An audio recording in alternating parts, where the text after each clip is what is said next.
श्रीमद् भागवत कथा तृतीय दिवस। श्री गोपाल कृष्ण भगवान की जय। श्रीमद् भागवत भगवान की जय। मागच्या भागामध्ये आपण भीष्म निर्याणाची कथा ऐकली आणि आज आपण परीक्षिती राजाचा जन्म पाहणार आहोत। ततः सर्वगुणोर्दके सानुकूल ग्रहोदये जज्ञे वंशधरः पांडु भूयः पांडुरिवोजसा।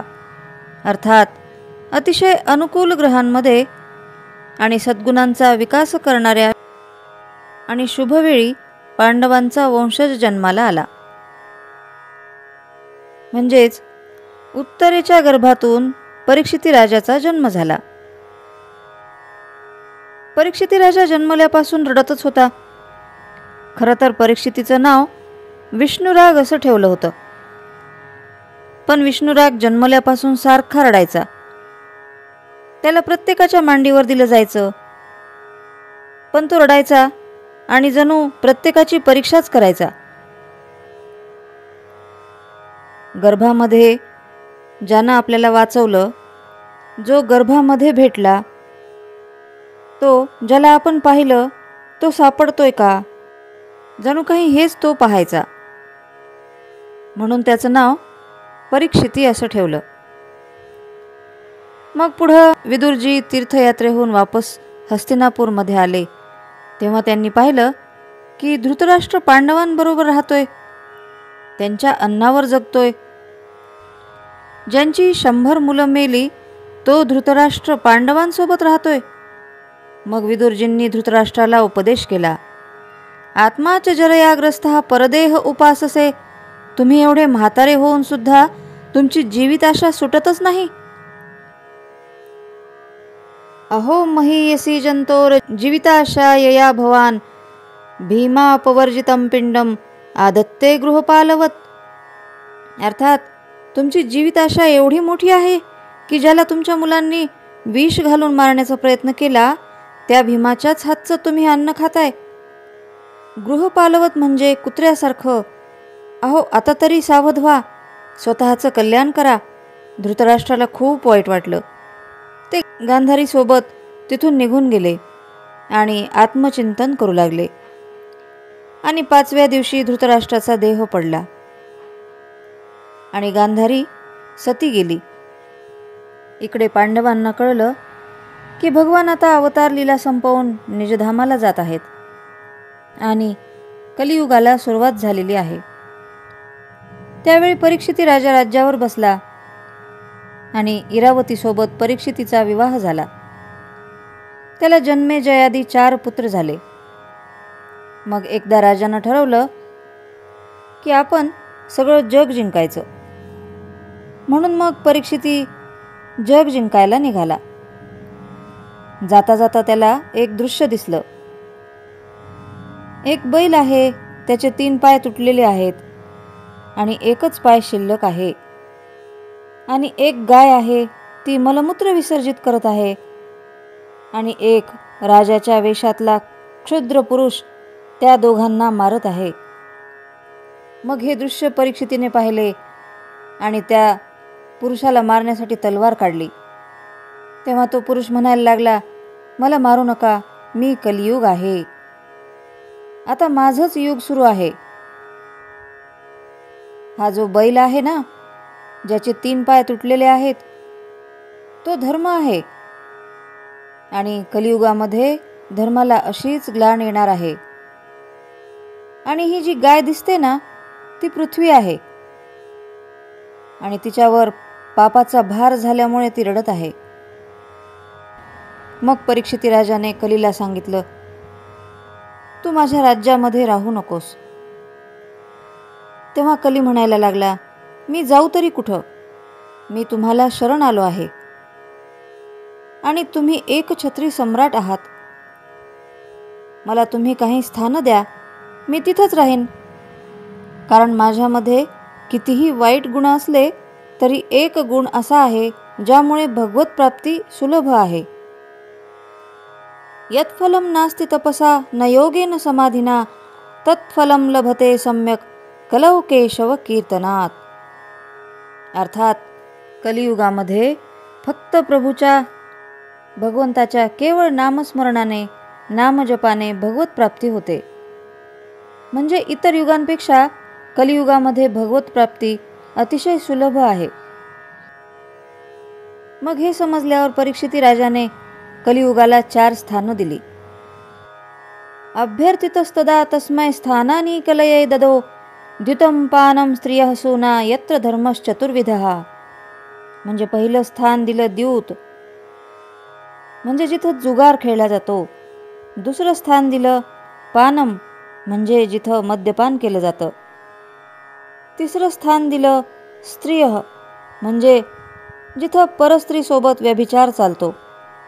आणि चौथं स्थान दिलं हिंसा, म्हणजे जिथं निरपराध प्राण्यांना शिजवून खाल्लं जातं किंवा जिथं कसाईखाना असतो तिथं कलीला चौथं स्थान दिलं. पण कली परीक्षितीला म्हणाला, या 4ही स्थानांमध्ये सज्जन लोक तर येणारच नाहीत, म्हणून तुम्ही मला 5वं स्थान असं द्या की ज्याचा मोह सज्जनांना सुद्धा होईल. म्हणून मग परीक्षितीने 5वं स्थान अधर्मानं कमवलेलं सोनं हे दिलं. मग काय, सोनं म्हणलं की सगळ्यांनाच मोह होतो. मग शरण आलेल्या कलीला राजाने सोडून दिलं. आणि दुसऱ्याच दिवशी परीक्षिती राजा कोषागारामध्ये गेला, तेव्हा त्याला कोषागारामध्ये एक मुकुट दिसला. तो मुकुट जरासंधाचा होता. तो मुकुट राजाने घातला आणि इथेच घात झाला. हा जरासंधाचा मुकुट हा अधर्मातून आलेलं सोनं. मग त्या मुकुटामध्ये कलीने प्रवेश केला. मग कलीचं मुकुटामध्ये वास्तव्य होताच राजाला शिकार खेळण्याची इच्छा झाली. म्हणजे पहा, कलीचं 4थं स्थान आलं हिंसा. मग राजा शिकारीला गेला, पण दिवसभर फिरला, शिकार काही मिळाली नाही.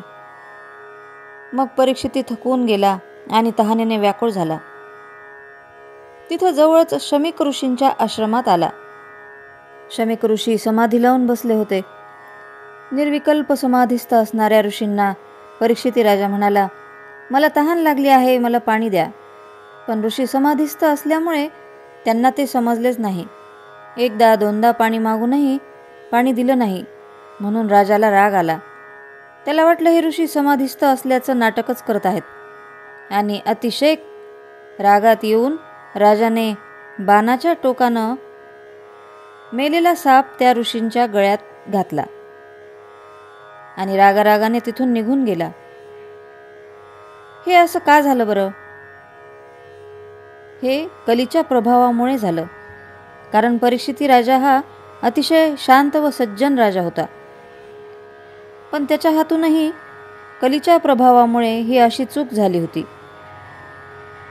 पण शमीक ऋषींचा पुत्र शृंगी ऋषींनी परीक्षिती राजाला शाप दिला.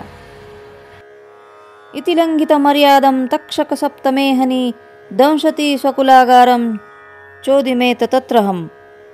अर्थात या उन्मत्त अशा परीक्षिती राजांनी समाधीस्थ असलेल्या माझ्या पित्याचा अपमान केला आहे, म्हणून मी शमीक ऋषींचा पुत्र शृंगी ऋषी परीक्षिती राजाला शाप देतो. आजपासून 7व्या दिवशी तक्षक दंशाने हा मरून पडेल. शाप झाला. परीक्षितीला शाप झाला. राजाला शाप झाला. तेव्हा शमीक ऋषींना दुःख झालं. ते म्हणाले, शाप झाला, राजा परीक्षितीला शाप झाला. अरे रे, हे व्हायला नको होतं, कारण परीक्षिती हा अतिशय चांगला राजा होता. असो, मग आता शिष्याला पाठवून राजाला कळवलं पाहिजे. म्हणून मग शिष्याला राजवाड्यात पाठवलं आणि असं सांगितलं की आजपासून 7व्या दिवशी तक्षक दंशाने तुम्ही मरणार आहात. आणि हे समजल्यावर राजा परीक्षिती हा क्षणभर शांत झाला आणि विचार करू लागला की आता शाप तर झाला आहे, मग आता आपण मरणार हे तर आपल्याला समजलंच आहे. चूकही तशीच झाली होती. मग आपल्याकडे फक्त 7च दिवस आहेत. आता या 7 दिवसात आपल्याला उद्धरून जायचे. आपल्याकडून साधूचा अपमान झाला आणि त्या शापातून नाही तर चुकून का होईना घडलेल्या पापातून मुक्त व्हायचे. पहा, मरण समोर आलं तरीही परीक्षिती राजाचे विचार किती दुर्मिळ होते, उच्च होते. त्यांना त्यांच्या मरणाची भीती वाटत नव्हती, पण त्यांना चुकून का होईना घडलेल्या पापातून सुद्धा मुक्त व्हायचं होतं.